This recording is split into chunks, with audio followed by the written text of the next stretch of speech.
New Zealand के खिलाफ भारत की प्लेइंग 11 लगभग तय हो चुकी है और फाइनल मैच से पहले गौतम गंभीर ने टीम में 2 बड़े बदलाव कर दिए हैं। जी हां, 8 मार्च को अहमदाबाद के नरेंद्र मोदी स्टेडियम में होने वाले वर्ल्ड कप फाइनल से पहले टीम इंडिया का कॉम्बिनेशन थोड़ा बदल सकता है।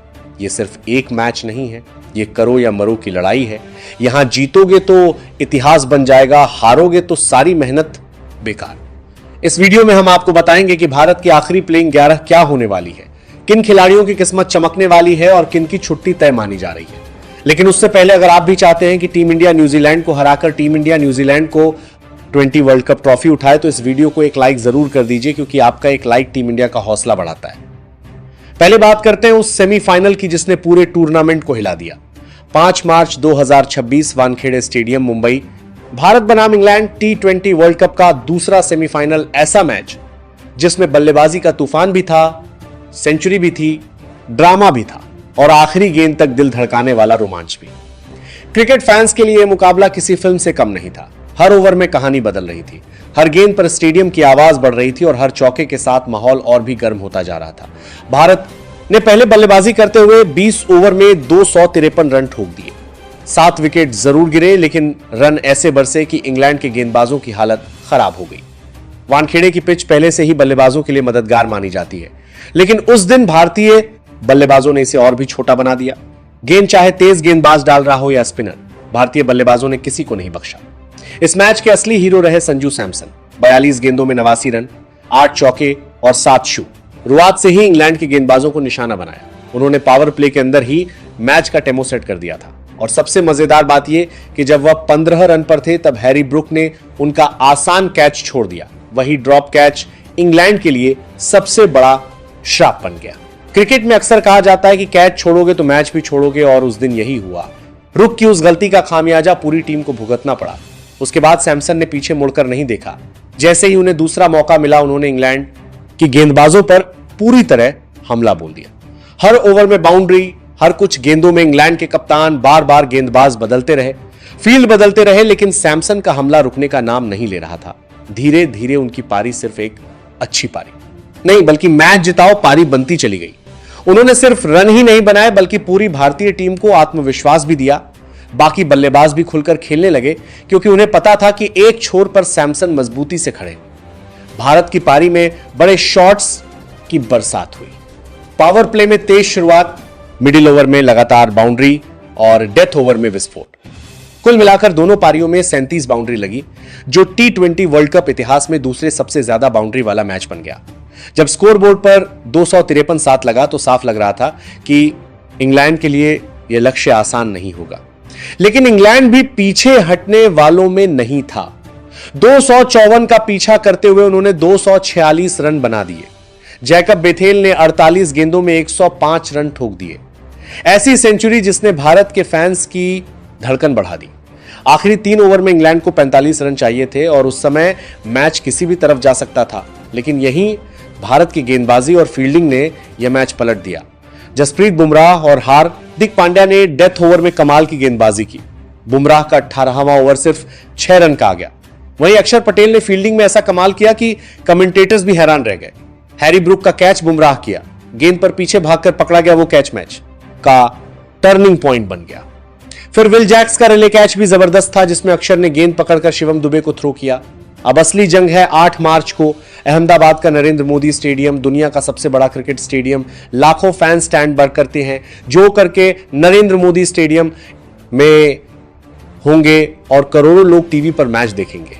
पूरे स्टेडियम में तिरंगे लहराएंगे, हर कोने से इंडिया इंडिया की आवाज गूंजेगी और माहौल ऐसा होगा जिसे शब्दों में बयां करना मुश्किल है।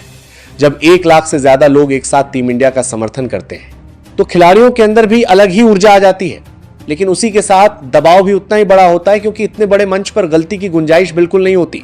अब अगर बात करें मैच टाइम की, तो भारत बनाम न्यूजीलैंड टबीज वर्ल्ड कप 2026 का फाइनल मुकाबला 8 मार्च को अहमदाबाद के नरेंद्र मोदी स्टेडियम में खेला जाएगा।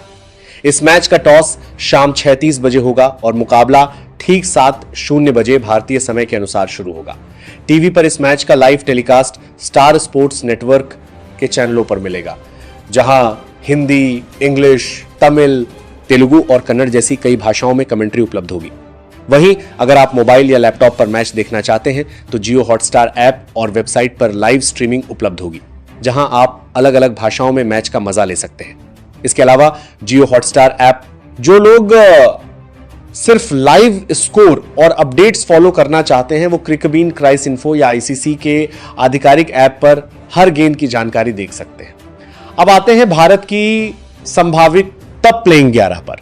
ओपनिंग में संजू सैमसन का नाम बिल्कुल तय है। सेमीफाइनल में 89 रन की पारी खेलने के बाद उन्हें हटाने की सोच भी कोई नहीं सकता।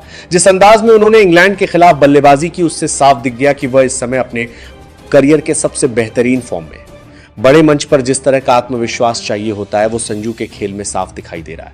पावर प्ले के अंदर गेंदबाजों पर हमला करना, फील्डिंग गैप ढूंढना और जरूरत पड़ने पर बड़े लगाना, ये सब चीजें उन्हें एक खतरनाक ओपनर बनाती है। इस वक्त वो टीम इंडिया के सबसे भरोसेमंद बल्लेबाज लग रहे हैं। जब कोई बल्लेबाज बड़े मैच में इस तरह की पारी खेलता है तो पूरी टीम का भरोसा भी उस पर बढ़ा जाता है। ड्रेसिंग रूम में भी खिलाड़ियों को लगता है कि अगर शुरुआत में विकेट गिर भी जाए तो संजू संभाल लेंगे। यही वजह है कि फाइनल जैसे बड़े मुकाबले में टीम मैनेजमेंट उन्हें छेड़ने का जोखिम बिल्कुल नहीं लेगा। अब सवाल यह है कि उनके साथ ओपनिंग कौन करेगा।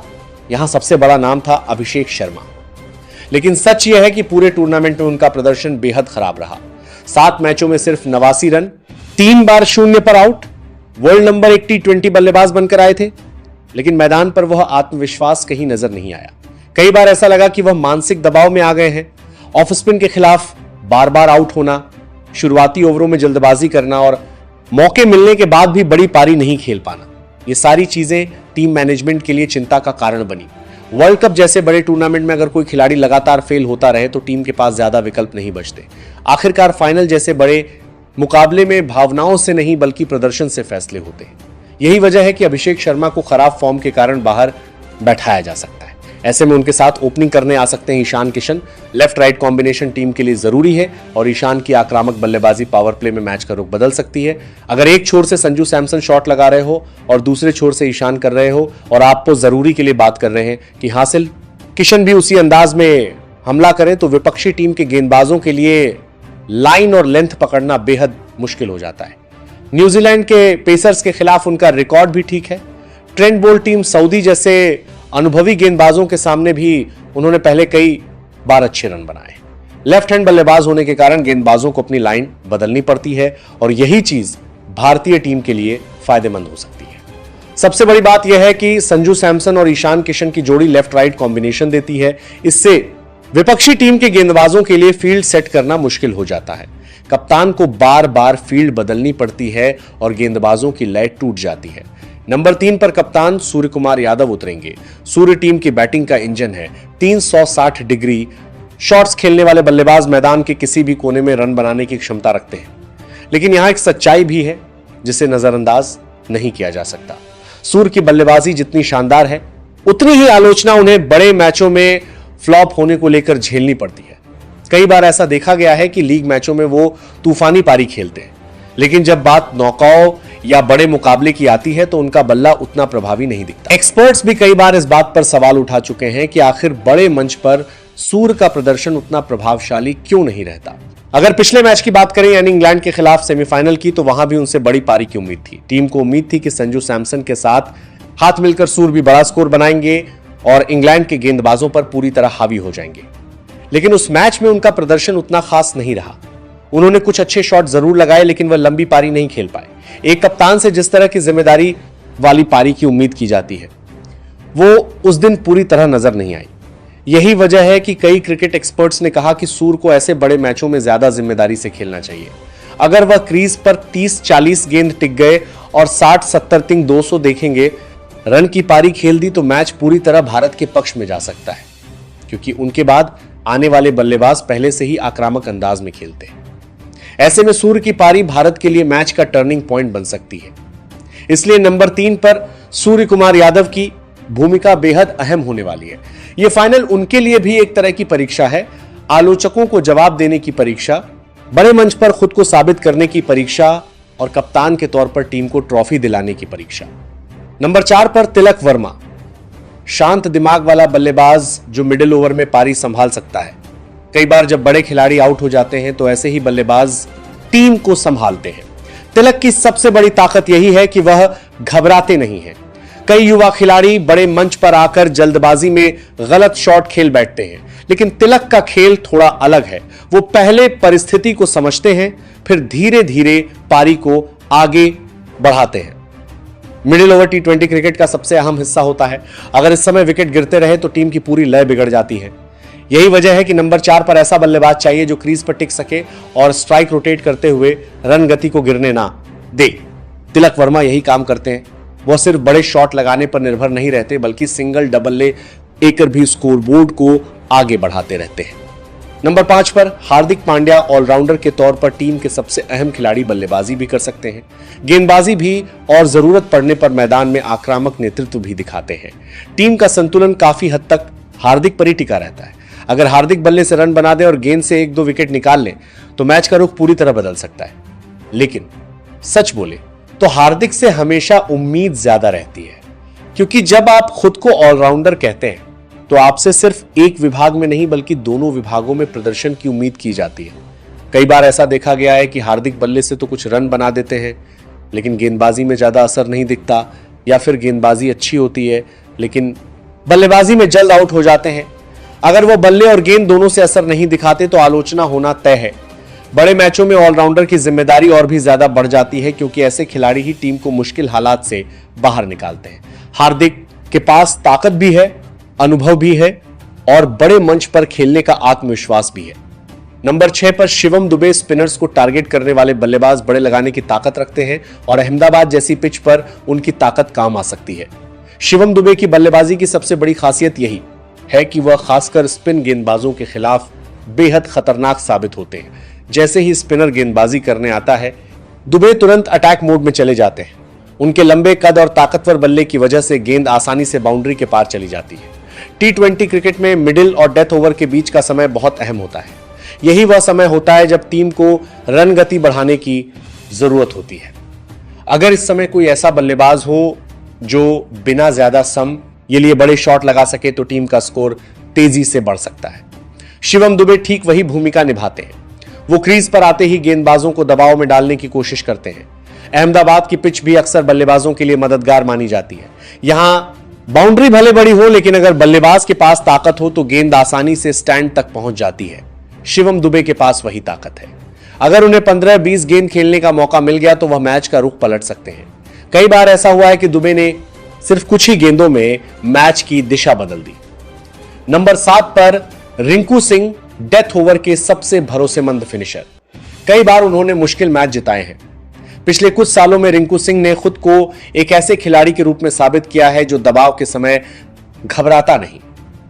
जब टीम को आखिरी ओवरों में तेजी 6 रन चाहिए होते हैं तब रिंकू का बल्ला अक्सर बोलता है। उनकी सबसे बड़ी ताकत है उनका धैर्य और आत्मविश्वास। कई बल्लेबाज डेथ ओवर में जल्दबाजी में बड़े शॉट खेलने की कोशिश करते हैं और आउट हो जाते हैं, लेकिन रिंकू अक्सर स्थिति को समझकर खेलते हैं। वो जानते हैं कि किस गेंद पर हमला करना है और किस गेंद को सिर्फ सिंगल में बदलना है। अगर फाइनल में भारत को आखिरी 4 ओवरों में तेजी से रन बनाने की जरूरत पड़ी तो रिंकू सिंह की भूमिका बेहद अहम हो जाएगी। एक बड़े ही मैच का संतुलन पूरी तरह बदल सकते हैं और रिंकू के पास वही क्षमता है। इसलिए नंबर 7 पर उनका होना टीम इंडिया के लिए एक बड़ी ताकत माना जा रहा है। नंबर 8 पर अक्षर पटेल, बल्लेबाजी, गेंदबाजी और फील्डिंग तीनों में योगदान देने वाले खिलाड़ी, टीम इंडिया के सबसे भरोसेमंद बारक रहता है। ऑलराउंडरों में से एक अक्षर पटेल का महत्व सिर्फ इस बात में नहीं है कि वह गेंदबाजी कर सकते हैं या बल्लेबाजी कर सकते हैं, बल्कि इस बात में है कि वह तीनों विभागों में टीम को संतुलन देते हैं। तभी इस क्रिकेट में ऐसे खिलाड़ी बेहद कीमती होते हैं जो किसी भी समय मैच का रुख बदल सके। मिडिल ओवरों में उनकी गेंदबाजी बेहद अहम होती है। अक्षर की लाइन और लेंथ इतनी सटीक होती है कि बल्लेबाज आसानी से बड़े शॉट नहीं खेल पाते। वो लगातार स्टंप टू स्टंप गेंदबाजी करते हैं और बल्लेबाजों को गलती करने पर मजबूर कर देते हैं। यही वजह है कि कई बार मिडिल ओवर में विपक्षी टीम की रणगति अचानक धीमी पड़ जाती है। लेकिन अगर सेमीफाइनल की बात करें तो वहां अक्षर पटेल ने जो किया वो सिर्फ एक अच्छी फील्डिंग नहीं बल्कि मैच का टर्निंग पॉइंट था। इंग्लैंड के खिलाफ उन्होंने 2 ऐसे कैच पकड़े जो शायद किसी और खिलाड़ी से छूट जाते, खासकर हैरी ब्रुक का कैच। बुमराह की गेंद पर पीछे भागकर लिया गया वो कैच पूरे मैच की दिशा बदल गया। अगर वह कैच छूट जाता तो शायद मैच का नतीजा कुछ और भी हो सकता था। इसके अलावा विल जैक्स का रिले कैच भी शानदार था, जिसमें अक्षर ने पहले कैच पकड़ा और फिर तुरंत गेंद शिवम दुबे की तरफ फेंक दी। ऐसे फील्डिंग मोमेंट्स अक्सर स्कोर बोर्ड पर दिखाई नहीं देते, लेकिन मैच का नतीजा तय कर देते हैं। यही वजह है कि कई कमेंटेटर्स और फैंस ने कहा कि अक्षर पटेल को भी उस मैच में प्लेयर ऑफ द मैच मिलना चाहिए था। अक्षर की फील्डिंग भी टीम के लिए बहुत बड़ी ताकत है। वो तेज हैं, एथलेटिक हैं और मुश्किल कैच पकड़ने की क्षमता रखते हैं। फाइनल जैसे बड़े मैच में एक अच्छा कैच या रनआउट पूरे मैच की कहानी बदल सकता है और अक्षर ऐसे ही खिलाड़ी हैं जो ये कर सकते हैं। नंबर 9 पर जसप्रीत बुमराह। टीम की रीढ़, भारतीय गेंदबाजी की सबसे बड़ी ताकत। जब भी टीम को विकेट की जरूरत होती है या रन रोकने होते हैं, कप्तान की नजर सबसे पहले बुमराह पर जाती है। उनका अनोखा एक्शन, उनकी सटीक यॉर्कर और उनकी गेंदों की गति बल्लेबाजों के लिए हमेशा चुनौती बनकर आती है। डेथ ओवर के सबसे खतरनाक गेंदबाज T20 क्रिकेट में आखिरी 4 ओवर सबसे मुश्किल होते हैं, क्योंकि बल्लेबाज पूरी ताकत से बड़े शॉट लगाने की कोशिश करते हैं। लेकिन बुमराह उन कुछ गेंदबाजों में से हैं जो इस दबाव को संभालना जानते हैं। उनकी यॉर्कर इतनी सटीक होती है कि बल्लेबाज अक्सर सिर्फ बल्ला नीचे लाने की कोशिश करता रह जाता है। नंबर 10 पर Arshdeep Singh, left arm swing गेंदबाज जो पावर प्ले में विकेट निकाल सकते हैं और डेथ में यॉर्कर डाल सकते हैं। अर्शदीप की सबसे बड़ी ताकत उनकी स्विंग है। नई गेंद के साथ वह बल्लेबाजों को काफी परेशान कर सकते हैं, क्योंकि गेंद से बड़ी बारह से दोनों तरफ मूव कर सकती है। पावर प्ले में जब फील्डिंग सर्कल के अंदर ज्यादा खिलाड़ी होते हैं, उस समय अगर गेंद स्विंग हो जाए तो बल्लेबाज के लिए रन बनाना भी मुश्किल हो जाता है और विकेट गिरने की संभावना भी बढ़ जाती है। लेकिन अगर पिछले मैच की बात करें तो उन्हें थोड़ी और सटीकता की जरूरत है। इंग्लैंड के खिलाफ सेमीफाइनल में कुछ ओवर ऐसे भी रहे जहां उनकी लाइन और लेंथ थोड़ी बिगड़ गई थी। कुछ गेंदें वाइड या ज्यादा छोटी पड़ गई, जिन पर बल्लेबाजों ने आसानी से रन बना लिए। बड़े मैचों में ऐसी छोटी गलतियां भी महंगी पड़ सकती हैं। नंबर 11 पर वरुण चक्रवर्ती, मिस्ट्री स्पिनर, जो मिडिल ओवर में बल्लेबाजों को फंसाने की क्षमता रखते हैं। वरुण की गेंदबाजी की सबसे बड़ी खासियत यही है कि बल्लेबाज अक्सर समझ ही नहीं पाता कि गेंद किस तरह टर्न होगी। कभी कैरम बॉल, कभी गुगली, कभी सीधी गेंद। उनकी विविधता बल्लेबाजों के लिए परेशानी बन जाती है। उनकी गेंदबाजी का फायदा यह भी है कि बल्लेबाज अक्सर उन्हें समझने में समय लेता है। जब तक बल्लेबाज उनकी गेंदों को पढ़ने की कोशिश करता है, तब तक कई बार वो गलती कर बैठता है और विकेट दे देता है। यही वजह है कि उन्हें मिस्ट्री स्पिनर कहा जाता है। लेकिन पिछले मैच को देखते हुए वरुण चक्रवर्ती को भी थोड़ा और सुधार करने की जरूरत है। अब देखना यह है कि क्या टीम इंडिया न्यूजीलैंड को हराकर एक बार फिर T20 वर्ल्ड कप जीत पाएगी या नहीं। दबाव बड़ा है, मंच बड़ा है और मौका भी बड़ा है। वीडियो पसंद आया तो लाइक और चैनल को सब्सक्राइब करें, क्योंकि आपका सब्सक्राइब ही हमारी ऊर्जा है। जय हिंद, जय भारत।